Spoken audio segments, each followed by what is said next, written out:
Hey everyone, and welcome to that update of the Yellow Vest Movement RIC.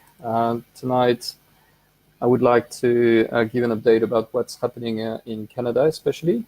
We have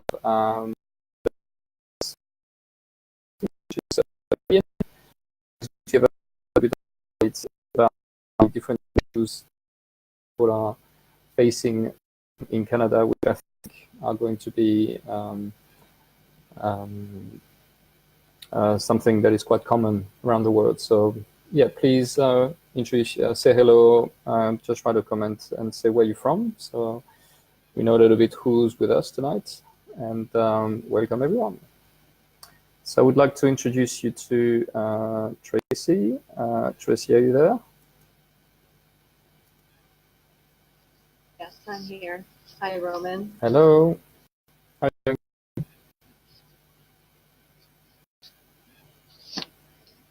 doing? How are you today? Oh. Hi. What's happening? I don't know what happened. Okay. So I think everyone can hear you. So can you introduce yourself a little bit and just say about why did you came in the Yellow Vest movement in Canada, and what are you expecting from the Yellow Vest movement so far? Okay.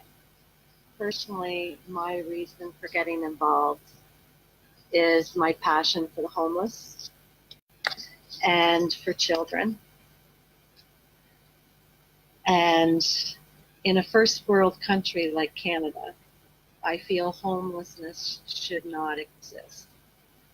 And the sad fact is it exists even with our veterans that fought for our country, for all our rights. Many of them are living on the streets, homeless. Also, with a lot of things that have been changed in our bills, like C-74, I believe it is, might be C-75, is basically charges that have been lessened as far as assaults on children. So let's say instead of, it could have been a 25-year sentence previously for rape or murder of a child, now they basically get a slap on the hand for crimes against children in Canada. A lot of people are not even aware of this. So this is one reason why I felt I must get involved with the Yellow Vest to help bring awareness. So what's your background? What job are you doing? Like, what makes you like so passionate about this topic? Well, from a young age, I've always loved children, passion for children. From the time probably when I started babysitting at like 12. And it has always just grown. Like, so I was a hairstylist, my first profession. Then I went to factory work, and now and I take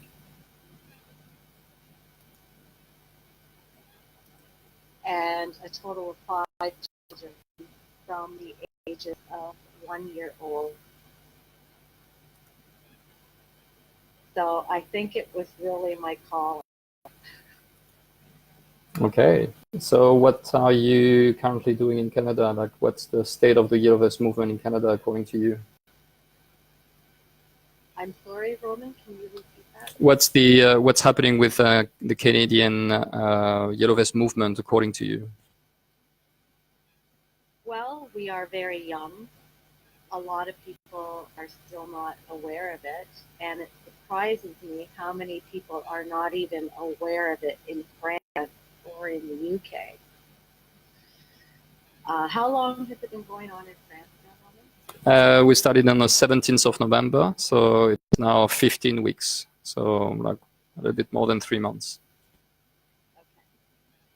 So in Canada here, I think the official beginning of awareness was our convoy that was last week.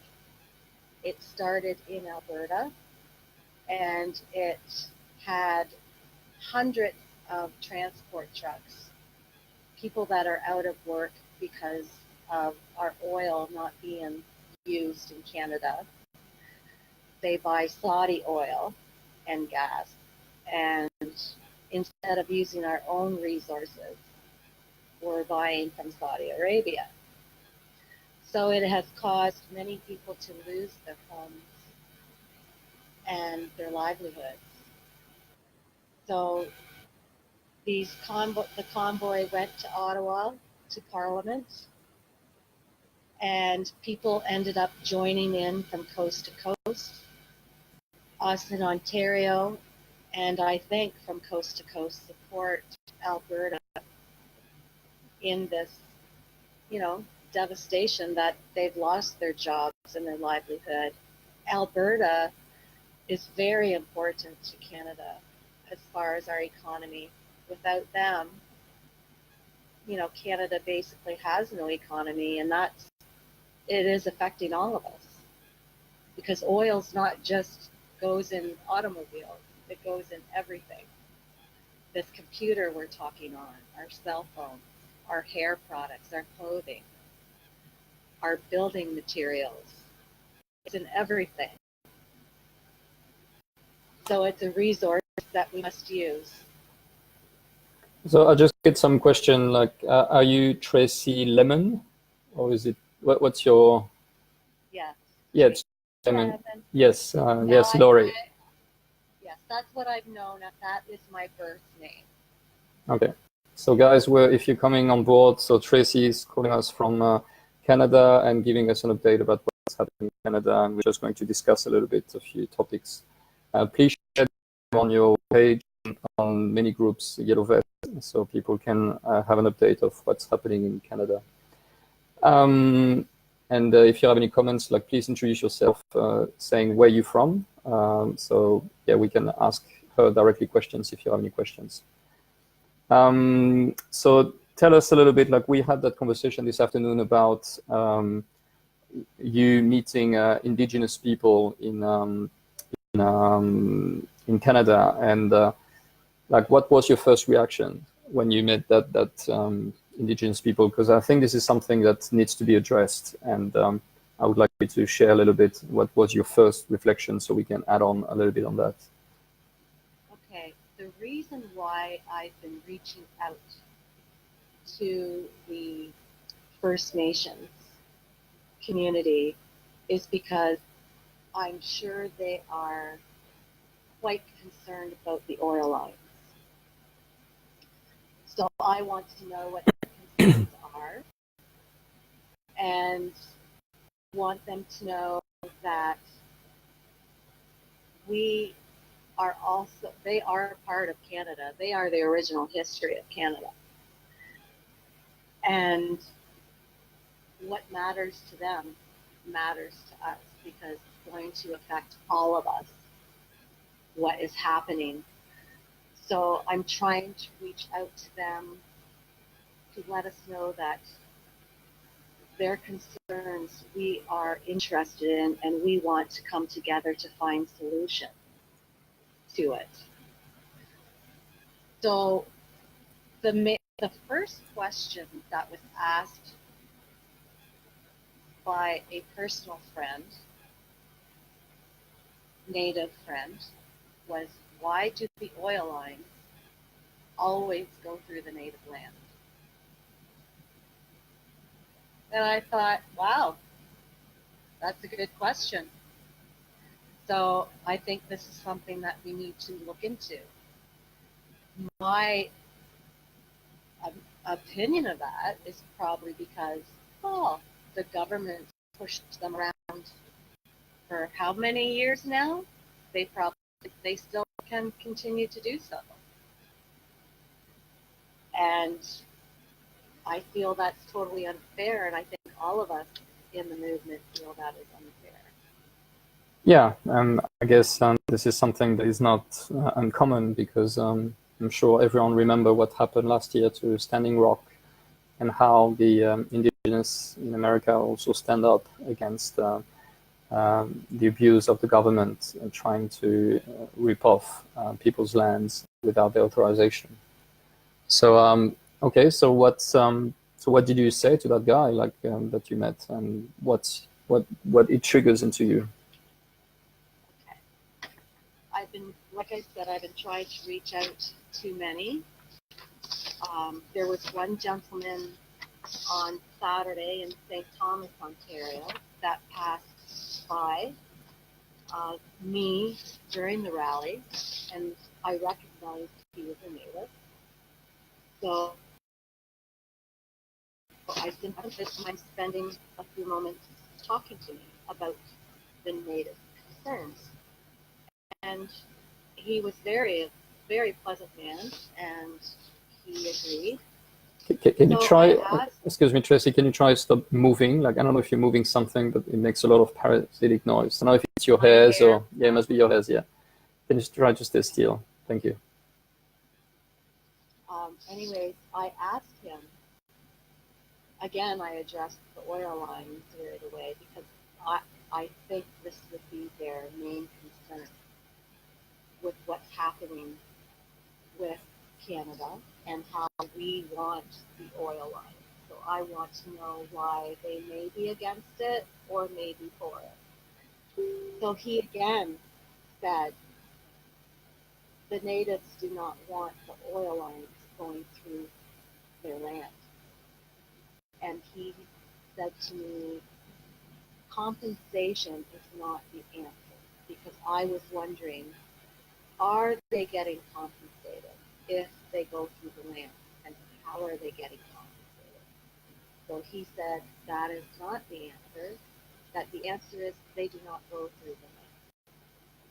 So if we could prevent the oil lines going from native lands, I think the natives would be all in favor of the oil, right? Well, the point about the RIC, the referendum initiated by the citizen, is that it is a remedy for not only powerlessness, but also big issue that we are facing as a nation. It seems that this capitalism system actually drawn every moral value from our society into that competition perspective. And since we are in competition, we have been trained to destroy the weak, which is actually the opposite of what has been building our society for years. Our society has been designed based on supporting the weak and helping them and allowing them to grow, and because that's the right thing to do, because it's too easy to be strong and to destroy what is vulnerable. And I guess, like, and today this is something that is happening as well in France. We have like immigration issues, but the way the socialists deal with immigration in the 70s was to park people in cities, and those cities today are so dangerous that even the police doesn't go there.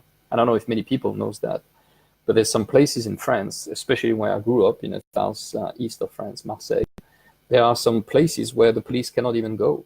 It's a no zone. It's a place where republic doesn't exist. And I'm sure this is happening a little bit everywhere on Earth. Why? Because we have the same policy applied everywhere on Earth. No matter if you are people who invaded a country and park the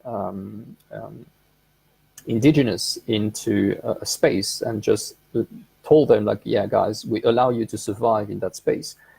The way it's happening in France, the way it's happening in America, the way it's happening in Canada, and the way it's happening in Australia as well, is that we allow people to stay there.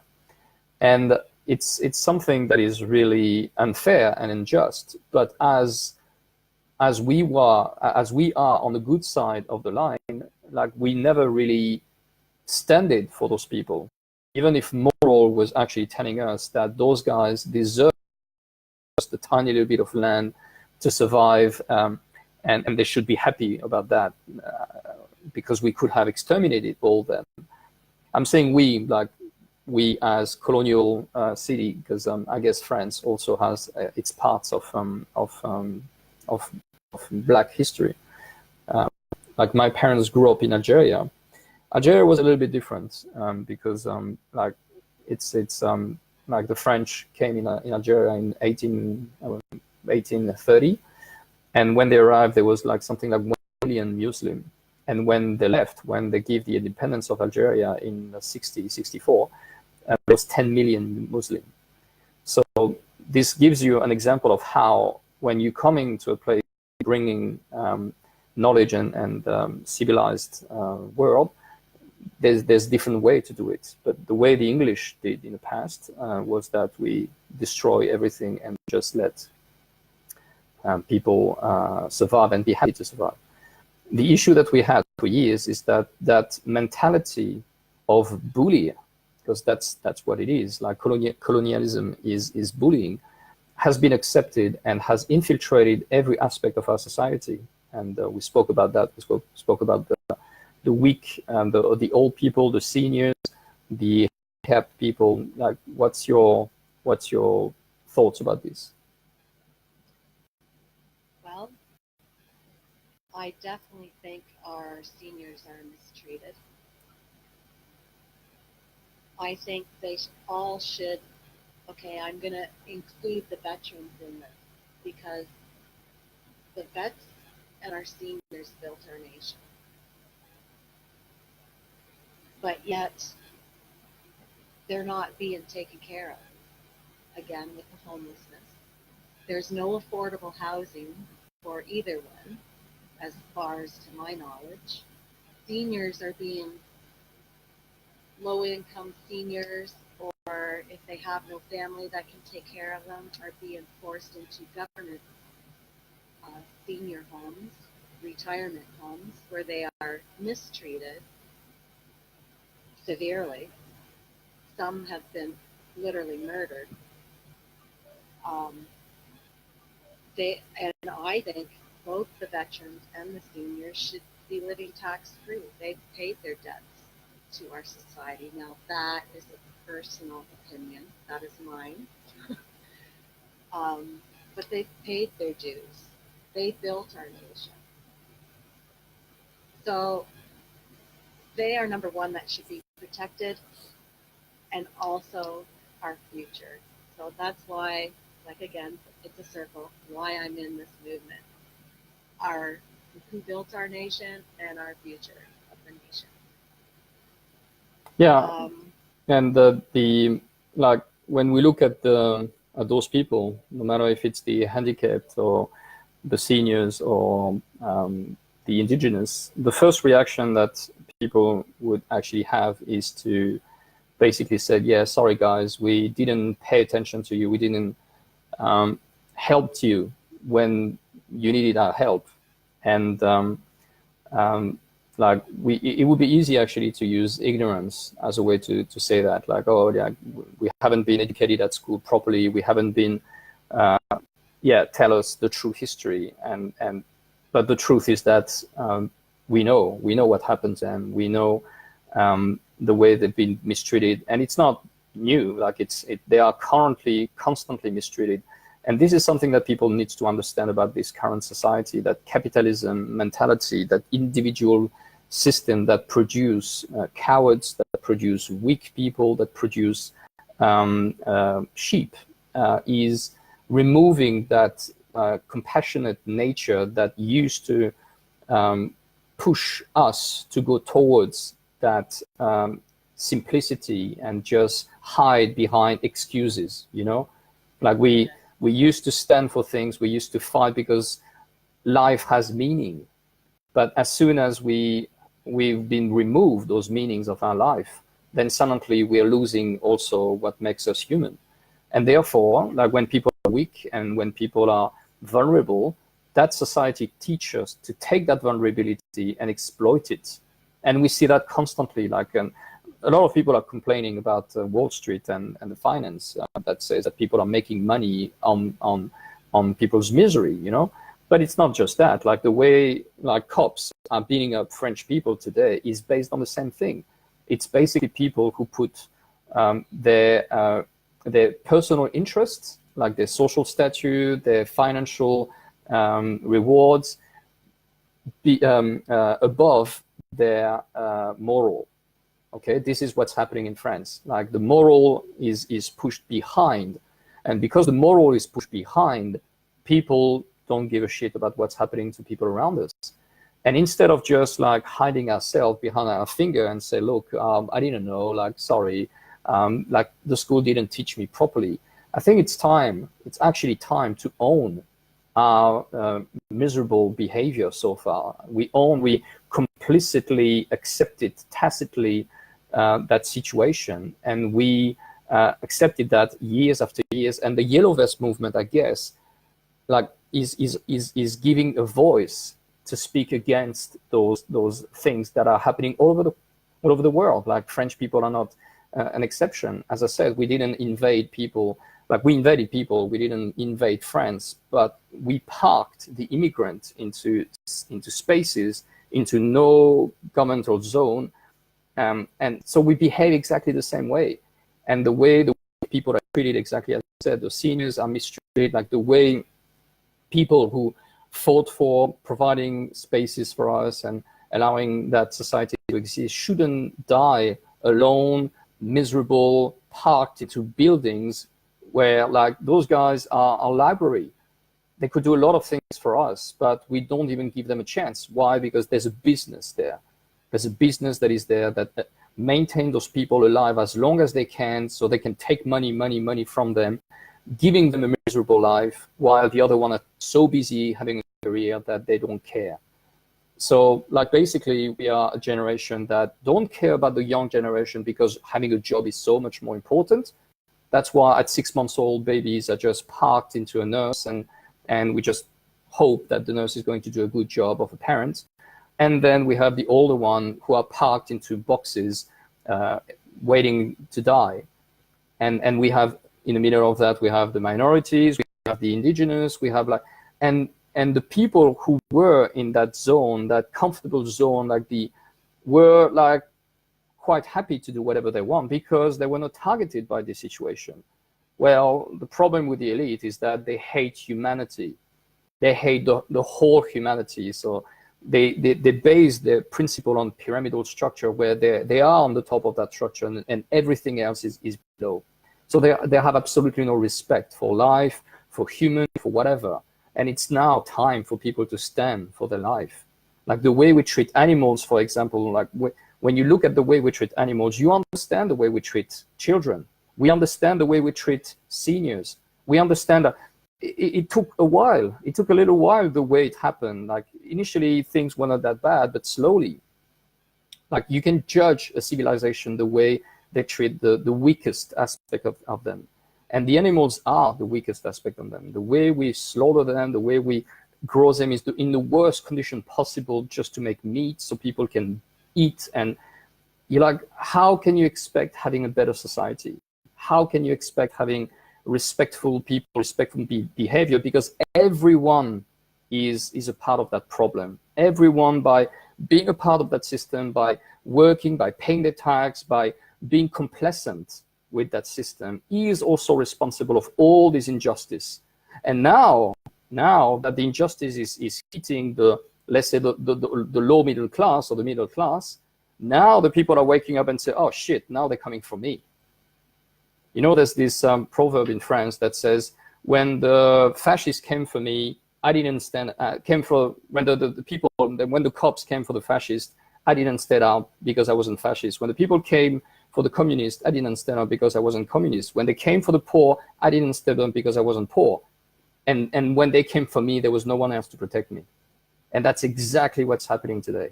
That's exactly what's happening, because this monstrous capitalism system that is basically killing everything that has value and replace that by money and superficial interest. We let that happen for way too long. So many people just let that happen for way too long. And now that is happening to our face, now that we have to face the consequences of all that, it's not time to hide behind excuses saying, oh, buddy, I didn't know. Like, well, like internet is there for 20 years. It's not like something that just happened 5 years ago or 10 years ago. It's 20 bloody years. Soon it's going to be a whole generation. And we had our time of excuses, waiting for excuses over excuses over excuses to do something. Now we have that opportunity. The RIC is what can give us that voice that couldn't allow us before to transcend reality. I mean, like, even if you were pro indigenous, or if you wanted to have better conditions for the animals and everything, like, politically, the effort that needs to be done to change a whole society mentality takes years, where with the RIC, a referendum initiated by the citizen, people could actually initiate a referendum proving that things needs to be debated and needs to be thought in a good way. Like, can we not take care of our elders in a different way? Like, when we let governments take decisions for us, like, we are responsible of that situation. Why? Because we put the vote into the box. By getting back our right to change the society and to initiate the problem, we can actually fix the situation. So tell us, what's the situation about the Canadian people in relationship to the RIC? Do they understand the RIC? A lot of people do not know the meaning of referendum. Yes, because I've been asking a lot of people that pass me by, because this is my new sign, referendum. And I can tell when they read the sign if they understand it or not. Most do not. So I ask them, do you know what referendum means? And the majority are saying no. So I just, correct me if I'm wrong on my definition of referendum. I just tell them that gives us the power to vote on each issue that is brought forth in our parliament. So in Canada, you don't have a referendum ever. Like, the government never asks your opinion, never asks the opinion of the people, ever. No. Wow. I didn't know that. Okay, that's interesting. Like Trudeau, I'm sure you've heard him. I speak for all Canadians. He's never asked me what I want, because it sure wouldn't be him standing there. Wow. So, you know, like, it's amazing. Like, they don't even have to control us anymore. They just remove the words. By removing the words, they remove the concept. By removing the concept, people can even know that they're missing something. They're just like, oh, like, I don't know that word. Like, America has referendum, England has referendum, France has referendum, most of the democracy in the West, and Canada doesn't even have referendum, doesn't even know the concept of referendum. So they live in a democracy where there's never, ever ask their opinion. They only ask to elect their masters. That's it. And, you know, as far as electing the masters, we don't even have a vote on who they choose as their leader. Do we? People comment. I've never gotten anything to vote on who I would like to be the leader for, we'll say, the Liberal Party, or who I want to be the leader for our new Democratic Party, or PC Party, or the PPC Party. They choose their own. I think it's the same in Australia. Like, in Australia, they just do their business on their side, and people don't give a shit. It's I guess in France we are a little bit more aware of the election, and we are more like in touch with that space. It didn't protect us from electing a dickhead like Macron, but there are reasons for that. Like, the media are completely controlled by the financial elite, and they just put like that puppet there. Yes. And more on the puppet. The problem is a lot of people are not aware of the dangers of this UN globalization. And every single one of our candidates for leaders, except for one, is a UN globalist. And people really need to do their own personal research on this and find out who really are these globalist leaders, because they're very deceiving. Yeah, this is really wake up. This is what's happening in France. Like, people are realizing that there's no point now arguing about left and right, because now the veil has been removed and we now see that they're all together. So the question is not about left and right. The question is about globalism and nationalism. And as much as they try to put that word, like nationalism, as something scary, you know, if you're nationalist, you're a Nazi, you know, like, yeah, national socialist, okay, like, but if you're just nationalist, are you still a Nazi? Or every time you think your country needs to belong to the people who live there, you are a fascist? Because fascism is an insult. It's a word that doesn't mean anything anymore. It's like, okay, like Hitler had many aspects in its politics. Like, he wanted to kill Jews. He was a supremacist. He wanted to invade the world. He wanted to conquer. So he was an imperialist. He was also nationalist. He was also socialist. So, like, if we are socialist, are we Nazi? If we are nationalist, are we Nazi? Like, I guess, like, that supremacist, I think now anyone that has a tiny little bit of intelligence can understand that you cannot classify people based on their DNA. It doesn't make sense. But a part of that,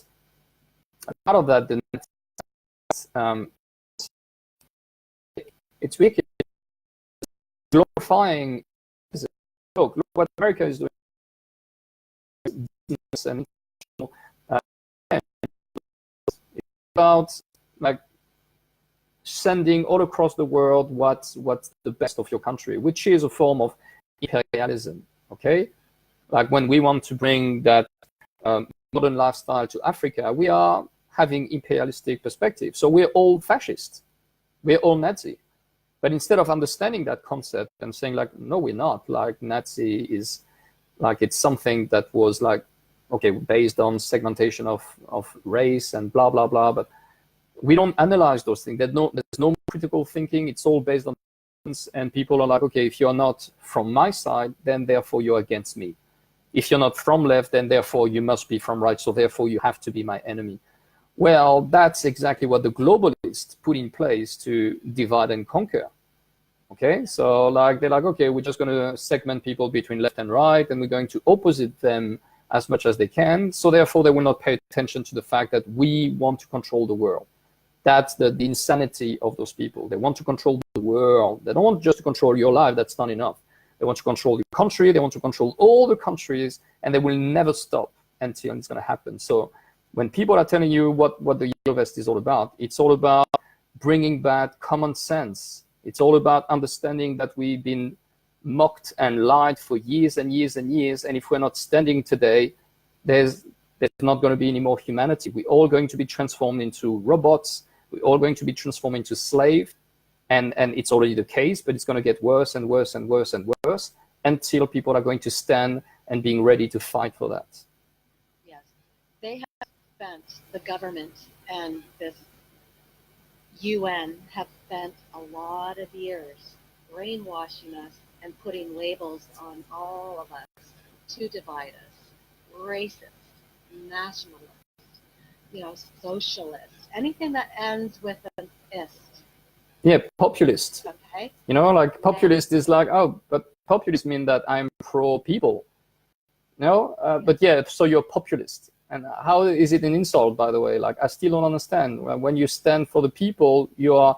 So the only insult that they couldn't give us was, oh, you are a Democrat. You're democratists. Okay? And that's why suddenly in France, what's happening based on we're all citizens. Okay? So they tried to give us all the name. Like, they call us totalitarian. They call us terrorists. They said, like, the Yellow Vest are Talibans. Yes. They said that we are extreme right, extreme left, and I don't know if you heard about that, but last week, now we are anti-Semitic. Why? Because there was 2 guys who insulted a guy that just came to a protest, and he's, like, the most racist intellectual people from, like, he's Jew, but, like, the guy said, yeah, you are Zionist, and they criticized the Zionism.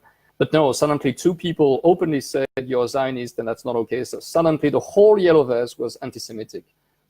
And yeah, we just laugh at it now, because now I think the only thing that we have is that we are pedophile, we are satanist, and the last thing is probably we're going to have to be reptilian, eating children and whatever, you know, like that's the last thing that they got against us, because they tried everything else already. And well, you know what? If people want to know who the real pedophiles are, pay attention to that C-75 film. How they've lessened, you know, the assaults against children, the murders and the rapes against children. The liberals, the NDP, liberals, and PC, all signed in favor for this, people, to lessen the charges against our children. yeah, in France, they did that differently. They now are thinking about allowing sexual intercourse up to as young as 12 years old. And it's going to be legal now to have sexual relationship with a 12 years old. So like, I guess if now they're 12, probably in 5 years, it's going to go down to 6 or 5 or something like that. So that's what's happening. And if you guys believe that this is okay, if you guys believe that the way the society is going, and we let them, by our inaction, we let them do whatever they want. As soon as people hear about the word referendum, as soon as they hear about the word initiative, because in the RIC words like referendum initiated by the citizen, the key word is not that much referendum. It's initiative. It's we want the initiative of what we want to implement into our legal structure. We are done allowing the people in power to have only that initiative to start whatever they want, whenever they want. We want the same. We as citizens, as people, we want the right to change the system from ourselves. And if they don't want that, like they cannot criticize, they cannot qualify that as non-democratic. This is democracy. Democracy, demos, kratos, demos, people, kratos, the power. The power to the people. How can we exert the power for the people? We cannot allow one person from the people to take every decision. So then we need to organize ourselves to allow laws to emerge from us, so then they can be implemented directly into the legal structure. Okay, very simple idea. Everyone that has a tiny little bit of intelligence should be able to understand that, should be able to say, yes, this is what we need.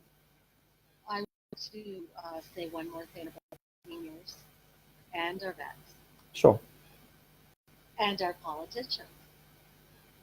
Politicians in Canada only have to serve 8 years, and they have tax-free pension equaling a year's wage. So let's just take the number $150,000. Let's say they make $150,000, which that's probably a low number, but I'm just using it. They get that after serving 8 years, tax-free. Did our veterans get that? They laid their life on the line. What do our politicians do? Are they laying their life on the line? They're just acting in Parliament against each other, where they're all in it together. And yet they get this pension after 8 years, tax-free. And our veterans live on the street with post-traumatic stress disorder. And they're not being taken care of. I don't know about Canada-wide, but in Ontario, they closed almost all of our mental hospitals.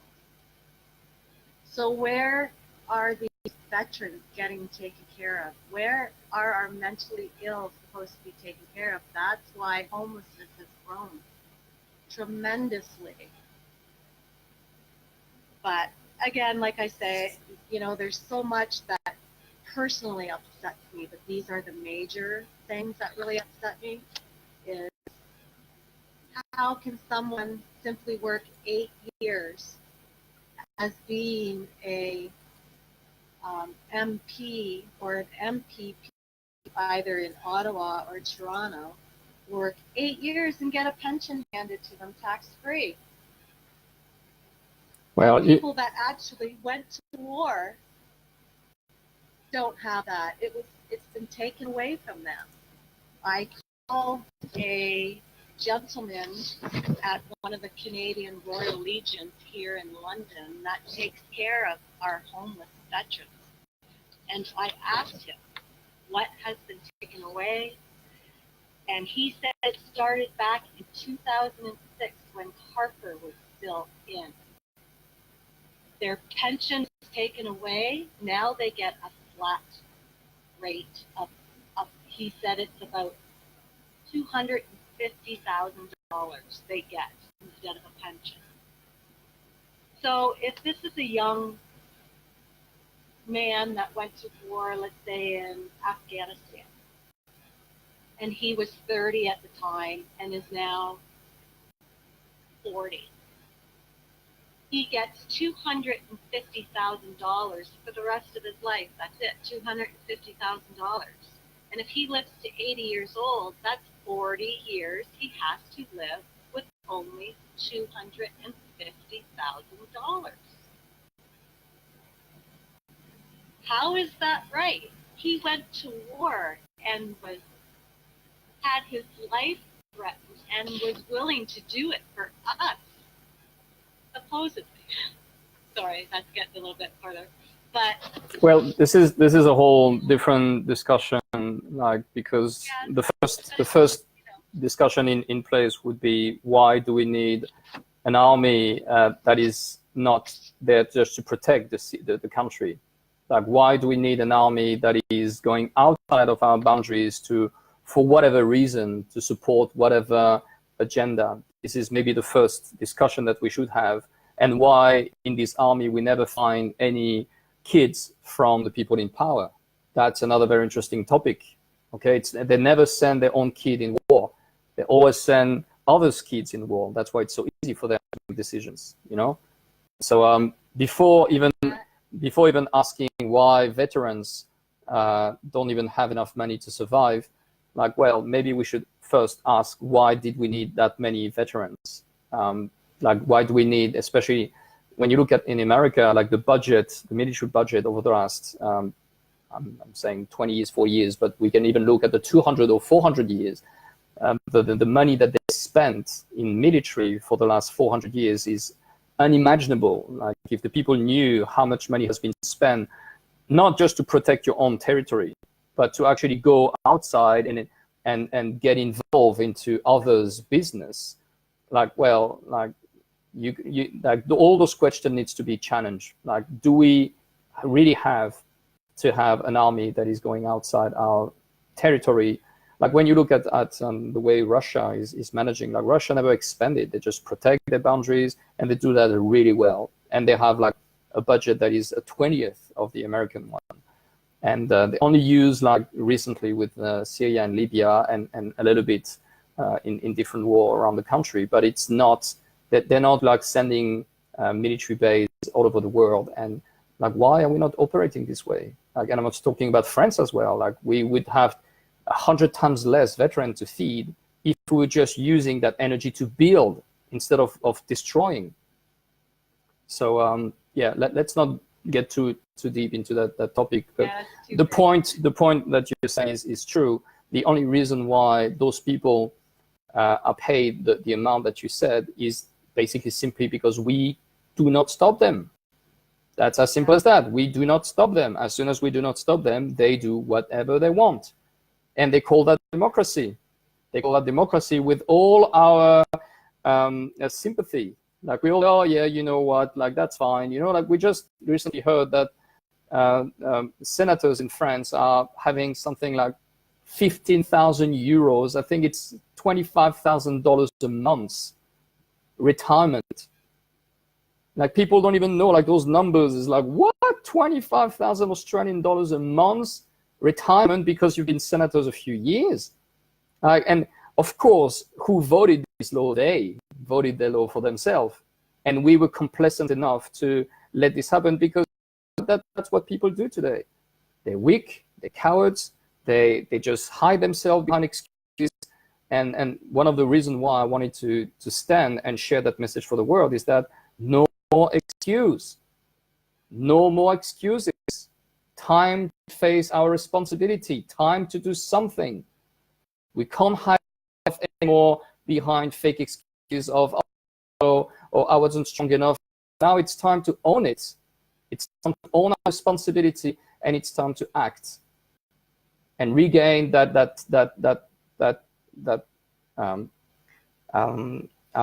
sorry, I forgot this word.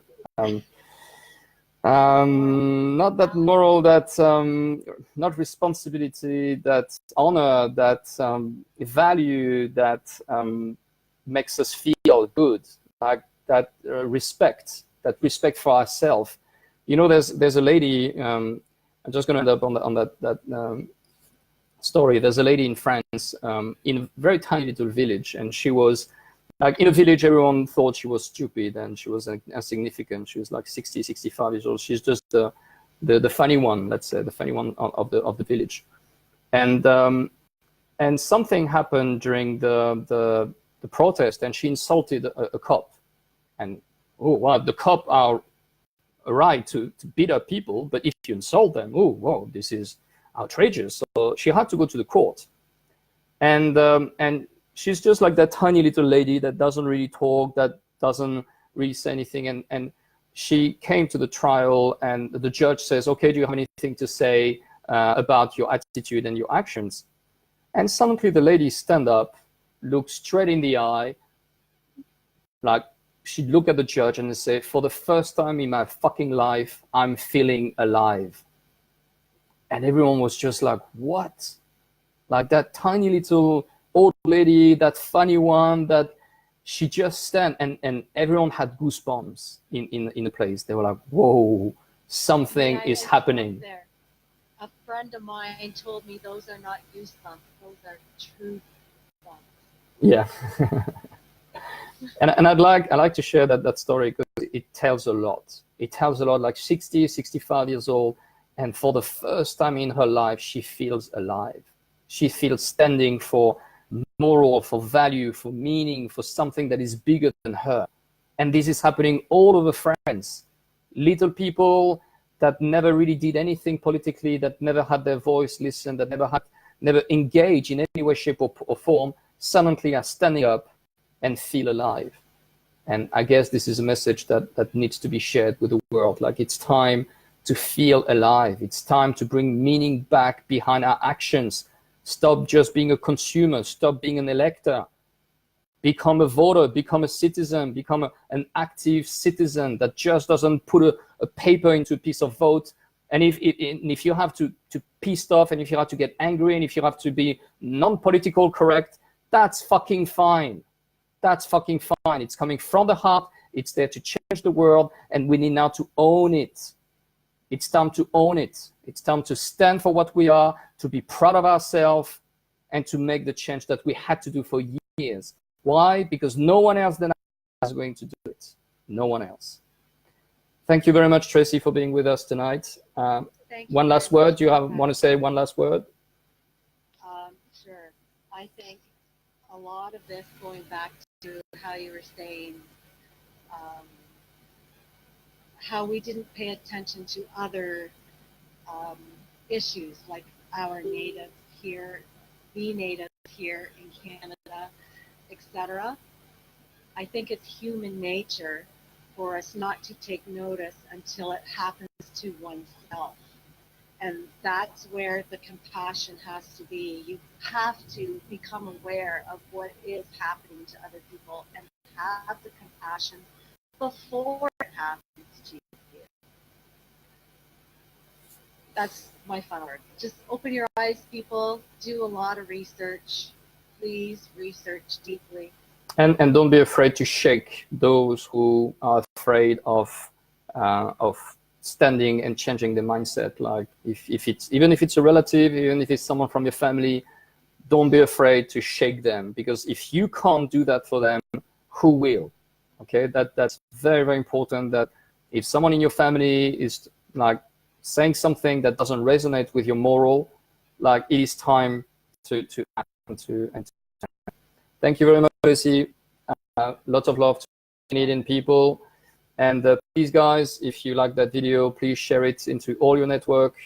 We need those words and those ideas to be spread far, far wild across the world. Like, we need more people to understand that it is possible, it is happening. We just need to stand together. All right? Thank you very much.